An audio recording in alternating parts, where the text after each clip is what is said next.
hemos organizado una carrera solidaria junto con el Instituto La Marchadella de Torrent, en el que van a participar Bombers Pelmont de Valencia.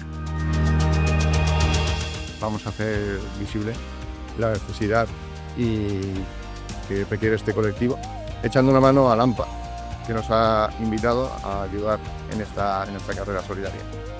Esta carrera lo que quiere es iniciar un proceso de inclusión en el que todo el mundo pueda conocer las dificultades que tiene todo el alumnado de este colegio. Al final, lo realmente importante es participar e interactuar con ellos y ver que aunque tengas necesidades educativas especiales, tú formas parte de la sociedad y la sociedad debe incluirte con tus dificultades como personas, porque son personas.